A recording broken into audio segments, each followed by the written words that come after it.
You're looking for those products that taste really good and that you would not know they're gluten-free. Some of our products, like the cookie dough and gelato bites, it took me 2 years to create those. Till this day, like sometimes I eat it and I'm like, oh my God, is this really gluten-free? Hi everyone, I'm Dominique, and welcome to Eat with Dominique, the podcast for women with gluten sensitivities, IBS, and other gut challenges who want to eat confidently and pain-free. As my fellow gluten-free girlies know, gluten-free often means not tasty, especially when it comes to our favorite sweet treats. But what if it can mean something different? Something delicious? In this episode of Eat with Dominique, I sit down with Kathryn Bricken, founder of Doughlicious, to get into how she created cookie dough bites that people can't believe are actually gluten-free. Don't forget to like and subscribe to the Eat with Dominique podcast for more conversations like this. I can't wait for you to hear this. So, without further ado, grab a seat and let's eat with Dominique. So I first discovered Doughlicious when I was on the hunt for gluten-free cookie dough, and I came across Doughlicious and they were amazing flavors, and I honestly couldn't believe that it was real. I know you started Doughlicious in your kitchen in Fulham when you were 50 with no factory and no employees. What inspired you to just take that leap? Yeah, it was kind of a strange one because I've actually been thinking about that lately. Like I was in politics and then I moved to Canada and I worked for Borden Foods. And I had a completely like fine life. I was like, my kids were older. I was able to go to the gym, work out, have a good time, go to lunches. And then a friend asked me, oh my God, like, could you just make me a chocolate chip American style cookie? And I went to the supermarket, I looked around and I realized there was nothing like that. And this was in 2015, Mm. in when I had already been living in the UK for a little while. So I thought about it and I was like, yeah, I can do this. Like I never imagined it would be where it is today. Like Mm-hmm. never. But I think I like challenges, so I decided to take it on. Yeah. Yeah. And what's it been like, I guess, to expand from that kitchen into now you guys produce over 1 million products a week? Yes, yeah. It's every day is fun, but definitely there's challenges. Now we have about a 22,000 square foot factory in London, Mm-hmm. right in Acton. I don't know if you remember where Acton is. Mm-hmm. Mm-hmm. And so that factory provides all the products for the UK, Europe, Middle East, Lebanon, Israel, Lithuania, and so Sweden, Iceland, like all across Europe. And we have been shipping from the UK to the US for the US, but now we are just opening a factory in the US this month, actually, in Ohio. That's So amazing. really, yeah, really, it's an exciting time. Yeah. And I know you previously also had produced some shows on the West End with like Cabaret and Jersey Boys. Was there any part of that that helped you now building a CPG in the food business? Yeah, well, I think like when you're working with shows like that on the West End, like the goal is to get people to like it, Hmm. right? So Hmm. you want to be, and I'm a people pleaser, so I feel like doing that and having people enjoy a show and bringing joy to the people that come to see the show. I mean, that's what I'm doing every day. I'm Hmm. making this product and I'm showing them that they're going to like it, and then in response, I bring them joy. So I think the two are really interchangeable in a strange way. Yeah. Yeah. And when you made that move from the US to the UK, did you have like an experience baking before then, or was it not really a part of anything you've done? Yeah, well, I had my mom was an amazing baker. Like she was, Christmas time there or during the holidays, cookies everywhere, cakes, and there were four children. And when she went back to work, we were in charge. So we had to cook dinner, Mm-hmm. do desserts, and I just loved food. I always thought like food made me happy, and so, but I wanted to also look really good. So I lived in Miami. Of course, I had to have like a bikini on most of the year. So I had to look good, but I like to eat. So I just started like I would make pancakes, but I would always make them with oat flour. And Hmm. I'd use ingredients that tasted excellent, Hmm. but were better for me. So I Hmm. could eat more of them, but also wear that bikini to the beach. Hmm. Yeah. That's smart. That's smart. Yeah, it was like this. I mean, I sometimes I thought it was a psychological thing, but then I was like, no, I'm actually doing it. Like I can do this. Yeah. Yeah. And was it hard for you, I guess, to find like those sort of ingredients at that time? Like I feel like gluten-free like flours and things like that have become a little more popular, but at the time I imagine they were probably harder to discover. Yeah. Well, I don't think it was gluten free. It was just oats at the time. Right. And what makes oats gluten free is where they're grown Yeah. because all oats are gluten free, but it depends on if there's cross contamination from other fields. Yeah. So if they were just planted with wheat, then they wouldn't be gluten free. But I don't think at the time, even if they were planted by themselves, I just don't think we were aware that there was a gluten free oat out there. Yeah. And I became more aware like of food and different products when I moved to Canada for a little while. And I worked for Borden Foods, and there they dealt with pasta. So I learned more about the different, grains of flour. So the 00 flour, the wheat flours, like what made pasta. And that's when I just, even learning about pasta and it being so like white starched flours, I was like, oh my God, I miss this oat. Like I Mm-hmm. always felt like I needed to go back to the oat Mm-hmm. to, and maybe it was like, again, maybe it was all in my mind, but I do feel like my body is happier and this with like this textural component that Right. makes me feel good. Yeah. Yeah. So like you mentioned, you guys are building a factory out here in the US, and you also have a factory in the UK. And I know a lot of that had to do with like quality control and being able to experiment with different flavors. What does that mean also for your gluten-free community? It means watch out. We're going to do crazy good flavors, like everything. I'm just so excited about the innovation that now we can do. So all of our products produced in the UK are, I mean, obviously a gluten-free certified factory. All the ingredients are sourced like from our chocolate. And it's harder to find than you would think Mm-hmm. ingredients that are gluten-free certified. Mm-hmm. But in the US, we've been able to source things. Some things have been harder than not, Mm-hmm. but we found them. And then our new factory has capabilities that I could never do in the UK. I mean, in the UK, like our factory is in Acton. So I mean, it's large, it's 22,000 square feet, but the lines can't be really long. So we have Mm-hmm. one line in one room, we have another line in another room. In Ohio, I have a lot of room. Mm-hmm. So I'm able to do different things on different lines. So I can't tell you the crazy innovation that's going to happen, but just be ready for 27. Okay. I'm excited. Yeah, it's super exciting. It's Y- it's actually like groundbreaking cool. Yeah, that's amazing. Why do you think it's so hard to find gluten-free, like certified gluten-free products? I think just because, well, I think there are products out there, but they don't taste good.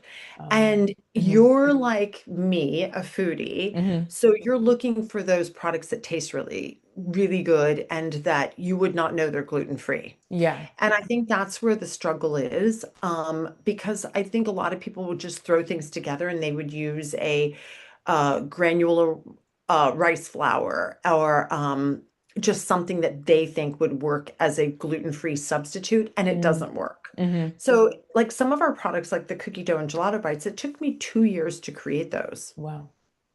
Yeah. Wow. And till this day, like sometimes I eat it and I'm like, oh my God, is this really gluten-free? Is it not? Is it oats? Yeah. And when I eat something that's not made with oats, I feel like it's very bland, like Mm. very plain and chewy and not in a good way. Yeah. Yeah.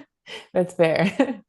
Yeah, you're right. I guess a lot of things are gluten-free, but not everything tastes good that's gluten-free. So it's definitely finding that balance. Yeah, yeah. Like I Yeah. think a gluten-free cookie, a really good one's hard to find. Hmm. I agree. I agree. Was there something that made you want to combine like the cookie with the gelato? Because I know you started out with the cookie at home.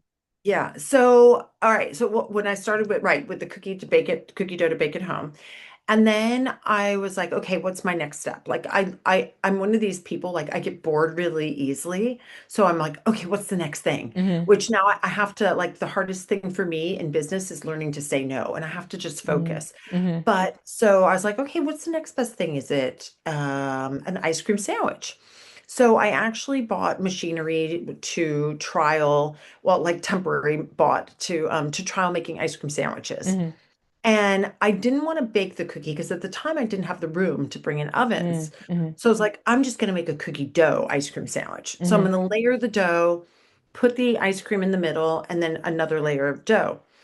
And we trialed it, but it was messy and sticky, and the ice cream was melting too fast. So I was like, oh my gosh, I'm just going to wrap the cookie dough around the Mm, ice cream. hmm. And the first one we did actually was kind of a crazy thing because it was a ball that you could also bake. And the ice Oh, cream was not ice cream, it was a high protein like fiber ice oh, cream hmm, that was sold in Sweden. And a friend hmm, of mine had a factory and he said, "Oh, let's try this." hmm. So it was very cool and very innovative, but also weird, like to get the customer to understand what to do. Yeah. So we sold a bunch into Sweden. It was for Christmas. People liked it. It was like a gingerbread, a peanut butter Mm, and jelly, mm, because at that time we did peanut. And then I brought it back to the UK and like the concept, and I was just like, okay, I'm going to do this completely different. So that dough took me 2 years where I could get it to be thin, but not too thin, hmm, stretch around. And we use gelato because it's less fat and mm, it's okay. creamy and it has less actually fat and sugar per bite than most ice creams. Oh, wow. Wow. Yeah. So something that people don't know. But actually I'm going to do a series on Instagram Hmm. and I'm going to tell people about all the ingredients and why we use them and what makes them so cool. Oh, that's smart. That's smart. That'd be Yeah. really helpful. Yeah, I'm just trying to start it now if I can find the time. Yeah. Well, yeah, I know with all your traveling, I'm like, but I mean, I'll be looking out for it. Yeah. I know you said before that when people taste the difference, they understand the value. I know we've talked about the oats and everything. What is that Yeah. difference for you? The difference for me is just the quality of ingredients. Like, now starting production in the US, we've had to resource all the ingredients. Mm, And I mean, what's so interesting is for the oat flour. So we tasted 5 different oat flours and all of them tasted different. wow. I mean, all the grain size was different, the taste, and the one we chose had like just a really good, slightly nutty taste to it. Yeah.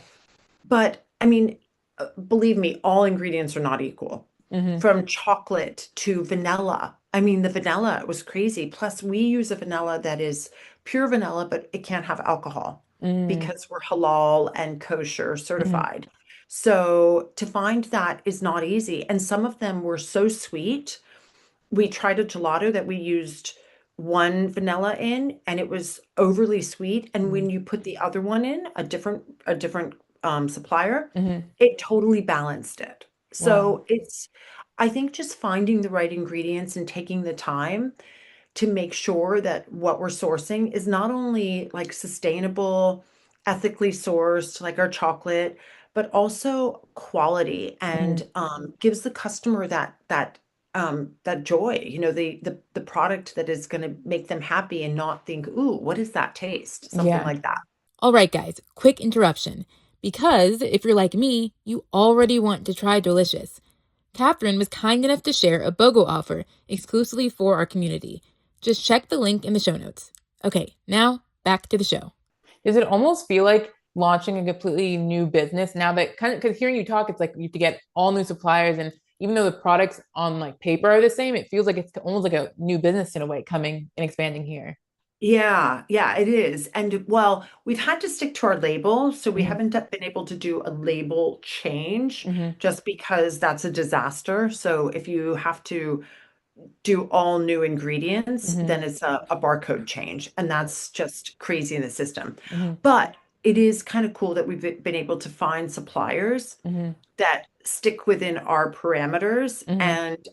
and just again, like, I mean, our label says oat flour, but Hmm. being able to pick one that I guess the word would be like enhances our product rather Hmm. than just keeps it the same or Yeah. diminishes the taste. Yeah. Yeah. Do you think if you tasted like the American one versus like the British one, would you be able to tell the difference? Oh yeah, Yeah. definitely. Yeah. No, I feel I like I mean, need to, I can tell the difference, yeah. but I I'd don't know like, if I don't know. It'd be interesting to see if the customer can do it. yeah. No, it's true. I feel like I have to have it here. And then when I go to London next, I'll try it and I'll be like, can I taste the difference? Yeah. Well, all the ones in the US right now are made in the UK. Oh, okay. Okay. So So 2027. Yes. Yeah. Okay. Well, even later this year. So like in the next couple months. Oh, okay. Okay. I'm Yeah. excited. Yeah. Yeah. So it will be interesting to see because some people are so like have such refined palates. Right. I'm always surprised. Um, I always think that mine is good, but sometimes like I'll totally miss the mark, just Mm-hmm. on some things. And some people's palates are crazy refined. Yeah. Yeah, that's true. That's true. Yeah. So Doughlicious is first and foremost built on like premium indulgence, deliciousness, but like we've Mhm. discussed, it's also very like inclusive and include better for you ingredients with like no added sugars and gluten-free and no artificial additives. Why did you choose to not only lead with taste, but also to make it a better for you treat as well? Yeah. Well, I think because better for you tastes better, Mm, right? I mean, that's in my mind. Like I said, when I eat something that's better for me, um, I feel like to me, that's what I'm looking for, rather than something that is just, um, like, I don't think I've eaten a candy bar in probably, gosh, maybe like 25 years. mm, But because I think when I'm eating something that has the right texture or, yeah, I think that's exciting for me. yeah, yeah. I know. Um, I hope everybody else is like me because yeah, then they'll buy a lot of Delicious. yeah. That makes sense. How do you keep your core flavors like the cinnamon churro and the chocolate chip at your core while also experimenting with different flavors? Yeah, that's a good question. Actually, we're kind of trying to change our core a little bit. Mm, hmm So we are launching now a dairy chocolate chip, mm, which we had a lot more. We had our core SKU was the chocolate chip, but that hmm was dairy free or vegan. mm, hmm So we're launching which is coming out this week, a dairy chocolate chip, a birthday cake, and a mm, cookies and cream. ooh, And I think that those are going to take over as our core. yeah. But yeah, I don't know. I've struggled with that. I've Mm, struggled with trying to determine what the core is. And that's probably also I'm responsible for that because I get too excited about flavors. So I've probably gone too wide mm, rather than going deep on a core. hmm And I wouldn't recommend it. I don't mm. do what I've done. If you're listening, don't do it. Bad move. Do you think the core, those core, like the new core will be the same between like the US and UK and the other markets? No, probably not Hmm because I think the UK market, their taste is different. hmm I think chocolate chip will be global. Yeah. Yeah. But for instance, okay, so we sell into Switzerland Mm, and the buyers came to our factory. They hate the mint chocolate chip. mm. They think that it tastes like toothpaste. They're like, why would I eat something that I brush my teeth with? hmm So, and look in the US, mint is really popular. hmm So just very different tastes for different regions. Yeah. And we have a customer in the Florida Panhandle hmm that loves cinnamon churro, like hmm obsessed with cinnamon churro. hmm But then other people don't like cinnamon. So Oh, it'll be yeah. interesting, like as we now try to squeeze people to a core, which we're Yeah. trying to do, it'll Yeah. be interesting to see if they try to go out of bounds and off Mm, piece. yeah.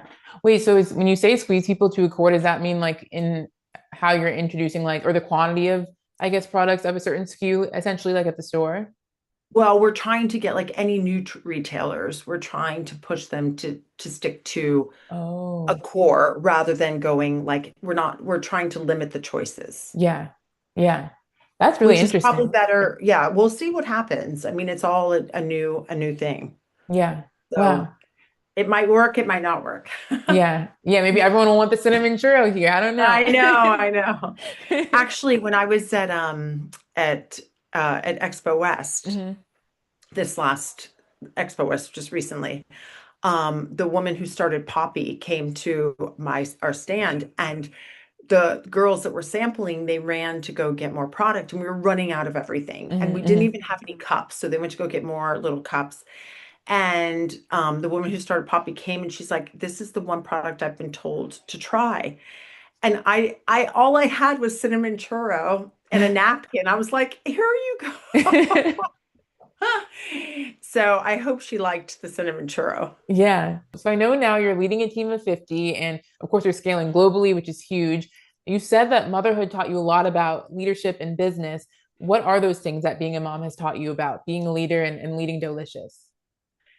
Well, I try to lead by like every day is really important and every day like seize the moment because there's no rewind button. Hmm. And I think that's something I taught my children and they're super successful in life. And like, you know, don't say something unless you're prepared for it to be on the front page of the newspaper. Mm, Don't do anything unless you're prepared for everybody to know about it. And that's even more true in today's day and age with social media. And always try your best. So I think I live by that, and I try to get the staff and the factory and sales and marketing employees to live by that, hmm and also, have fun. hmm Um, don't live by the rules and to the point that you don't have fun anymore. hmm Because one reason I created Delicious was to bring joy. So I have to make sure that I'm making the team happy. And I have to say, like, positive culture is really important to me, but it's also super hard. hmm Why do you say that?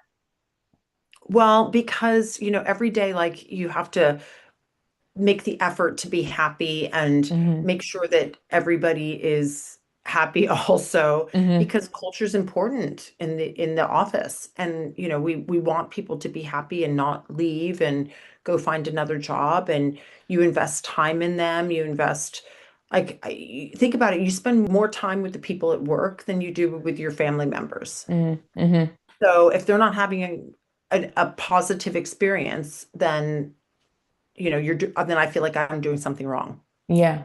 Yeah. That makes sense. I mean, I still feed them a lot of cookies, but they want more than that. Right. Yeah. I'm sure the cookies help though. The cookies definitely help. Yeah, yeah. It's so funny at like 4 o'clock, everybody comes looking around like, what is there to eat today? Like That's who's so who's funny. baking something? Yeah. It kind of is like a kid then. Like I feel like as a kid, you're kind of Mhm. like start looking around and Yeah. Yeah, that's it's really funny. funny. And you always know like what's the popular flavor of the day because that one Mm, goes super fast. yeah, yeah, yeah, yeah. I know you've talked about holding firm to your vision, but staying flexible in how you get there. Can you give an example of when you had to do that with Delicious? Yes. So, I feel like sometimes there's compromises and my vision is always a better for you cookie dough. Hmm We have been pushed, it wasn't branded, but we were pushed for a food service product because they wanted us to deliver within a certain price point. hmm So I had never brought white sugar into our factory, like hmm never. hmm So I started the brand with maple syrup, coconut, raw cane, hmm no white bleached flour. And for this product to get the price where they wanted, we had to bring in white sugar. Now, it hmm wasn't a Delicious branded, but I felt so bad Right. doing it just because it wasn't part of my ethos. Like I thought, how can I be baking this in our factory if it's not what I believe in. So I Yeah. never did it again. Yeah. Like that was the one time I was like, oh my gosh, but I guess sometimes you do what you do for revenue, but it didn't make me happy. Yeah. So I know you also work with your husband. You've called your human calculator. How do Yeah. you balance the creative with the financials and the operational? Okay, I have one thing to say. Do not work with your husband ever. Or if you do work with him, make sure you stick to your lanes. Like you've got to Mm, stay in your swim lanes hmm because it can be really difficult and even though like and like he is the human calculator so he needs to stick to finance because he does it so well. hmm I am really bad at finance but I'm really good at sales and marketing mm, and talking to people hmm and the product and the development so as long as we stick in our swim lanes then we're okay Yeah. but it's not easy. Yeah. Yeah. So I know you faced breast cancer in 2019. How did that experience shift your perspective on life and on business? I think if I didn't have Doughlicious, I would have been severely depressed. Like, I Mm, mean, cancer's not fun. Thank God hmm I caught it early, but I think that if I wasn't working, if I didn't have a strong community and I hmm didn't have a mission, I would have paid too much attention to myself and the negative things that could happen. I hmm didn't have time. I hmm was launching in Costco. Like there was no time to think about me. hmm So I think it was a benefit Yeah. to have Dolicious to focus on.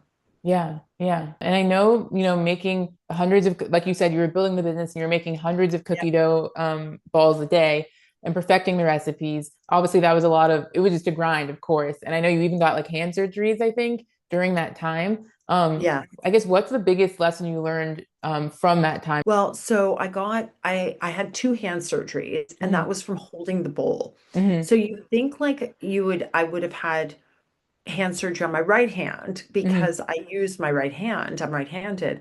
But with my left hand, I had that repetitive motion of holding the bowl. hmm So I gave myself carpal tunnel and I destroyed a joint. Oh, wow. So I think that just reminded like I think it's a constant reminder of, oh my God, I really must love this business because of all the things I've done to myself. And I think that's just this constant reminder of I'm strong, I'm a woman, I'm powerful, and I'm gonna do this. Like I'm gonna succeed. Yeah. Yeah. It seems like that sort of spirit's what kept you going through all the different challenges. Yes, yeah. And every day's a challenge. I mean, we all have challenges. I think it's just how you take them on, like head on and in a positive way. Yeah. Yeah, definitely. From being in the UK supermarkets like Waitrose, which was my favorite, that's when I always was at, Oh, um, yeah. to now expanding into the US with the Whole Foods and HEB and Target. What's the biggest lesson you've learned from this international expansion? Um, Again, I touched on it earlier. I think it's really important to not do too much too fast. Hmm I mean, we were super fortunate. We had the incoming CEO of Whole Foods come to our factory in the UK and he tried it and he's like, I need this right away. hmm So we were super lucky hmm and we launched in four regions and then we launched nationwide in the US. hmm But I do think sometimes like we should have focused on going deep in the specialty retail channel hmm before going into Target and going wide and going conventional. hmm Um, hmm I don't necessarily have regrets. I think that if I had a chance to do it again, maybe I'd do it differently. Yeah. Well, is there something that you gain, I guess, by doing the specialty lanes first? I think you can just drive awareness in a more constructive way, more Hmm measured. So you can measure your success. And if you're doing something like if you're, you know, how you're marketing it and where you're driving sales. Is it in store? Is it shopper hmm marketing? Is it promotions? Is it sampling? Because you can't do it all everywhere. Right. So it could have been like more measured success. Yeah. Yeah. That makes sense. That makes sense. And is there any advice you'd give to anyone who hears you now, is inspired by your story? I know I am, and is interested in taking that leap into CPG or entrepreneurship? Um, well, I love to tell people like, if you're thinking about something and you think there's white space, like do the research and follow your passion because I think there's a lot that can be changed and it's a lot of hard work. But if you're passionate about it, then try it, do it. And you'll know pretty early on if you should make it a business or just keep it as a hobby. But yeah, I think like you to be an entrepreneur, you don't have to create something new. You need to find something or that void in the market and just make it better. Yeah. Yeah. That's great Yeah. advice. And there's a lot of things out there. Like I'm Mhm. always thinking, I should not be thinking, my brain should not be going there, but it goes there. I think it's just that entrepreneurial spirit. Like you're always creating Yeah. something. Yeah. Yeah. I'm always like, there could be a better barbecue sauce. What about a cheese sauce? No, maybe. It's true. It's true. Maybe that'll be next. Maybe that'll be next. Oh my gosh. I don't know. Right now, it's just about the dough. Yes. Perfect. Okay, so it's time for the rapid fire already. First Okay. question is sweet or savory? Sweet. Yes. Uh, Definitely. what is your go-to gluten-free, gut-friendly snack? Delicious. Hello. Of course. What is your favorite Doughlicious cookie dough bite and gelato bite? Oh, gelato by chocolate chip. Cookie dough is in the UK, we do a matcha white chocolate. Ooh, oh, And that sounds it's so great. good. Yeah, that sounds Oh my really gosh, so interesting. good. Yeah. I think this is just a sign I need to go back to the UK right now and try one of Yes, it. I know. You need to come and come see our factory too when you come. Yes, definitely. What is your favorite Doughlicious baked cookie dough skillet flavor? Because I know that's a new one. Ooh. One that's launching in Costco UK this week. It's a milk chocolate cookie dough crumble. Ooh. It's really nice. Although the cookies and cream in Whole Foods in the US is really, really good too. What is the most underrated cookie ingredient? Ooh, I'd say baking soda. Mm. Hmm. I just don't think people understand the way it works Yeah. and how it can change a cookie, like the spread to the Mm. browning. I think people usually think fat, sugar, flour. Hmm. So, Yeah. but there's those little things, or maybe salt too, Mm. possibly. I think this is why you need to do your Instagram series because I'm like, I Yeah, didn't know I I didn't know all this. know. Yeah, no, doubt. Yeah, I'm going to. What is the cookie combo you secretly love? Oh, we created this one that is a vanilla on the outside and raspberry on the inside Mm. with white chocolate. So, yeah, vanilla, raspberry in the center with white chocolate and raspberry pieces on the top. And it is so good Yeah. because the raspberry is tart and then Mm. the outside of the cookie is sweet. And actually, that's launching in Costco too, Oh, in the okay. UK. Okay. Yeah. Okay, perfect. Yeah, that would be a great balance because white chocolate's so sweet. I feel like that would be a good balance between the Yes. two. Yeah. Yeah. It's really nice. What food instantly makes you feel like you're home? Oh, home in the US or home in the UK? Maybe both. Mm. Well, US, I would have to say, oh God, this is a hard one. Because I'm not a fast food eater and I'm a vegetarian. Mm. So, ooh, I think in the US, Mexican, Mm. totally Mexican. Hmm. I love Mexican. Yeah. And then in the UK, I would have to say, gosh. I don't even know. Pasta, Mm. Okay. like a really good Italian, because I think the Italian here is different than in the US. That's true. I agree with that. Yeah, so Italian and then Mexican. Because Mexican here, it's grown, but it's not Yeah, it's nearly not. as no, no. I'm not going to Actually, London to have. yeah, yeah, no, there's actually a couple restaurants. There's one that opened in Peckham that's supposed to be Mm. amazing. Okay. Um, but yeah, Mexican Yeah. is that's yeah, it's difficult. Yeah. Okay, so to close, growing up, my dad always said, whether it's about food or people or life, that things should be good to you, good for you, and good with you. When it Mhm. comes to gluten-free, gut-friendly eating, what does that mean to you? It means it's good for me and it makes me happy. So it's good for my mind and my body. That's a great Yeah, answer. thanks. Oh, good. Thank you so much for talking with me today, Kathryn. It was really Yeah. incredible to hear about your journey and Doughlicious and the expansion and how you're serving the gluten-free community. For anyone who wants to try the amazing, delicious gluten-free cookie dough and gelato bites, they can go to Kroger, Whole Foods, HEB, check out delicious.co.uk for more, and be sure to follow Yeah. them on Instagram at delicious_dough for the I UK. have a new Instagram in the US, Yes. Love Delicious US. Yes, at Love Doughlicious US on Yes. Instagram. Follow them all. Yeah. Yeah, follow everything. You'll get to see all the flavors. Thank you so Yeah. Thank much. you, Dominique. Thank you. Thank you so much for tuning in to Eat with Dominique. I had such a great time chatting with Kathryn Bricken about all things delicious. If you want to try it for yourself, she's kindly shared a buy one get one free offer exclusively for the Eat with Dominique community. Just head to the link in the show notes. And as always, let me know if you try it.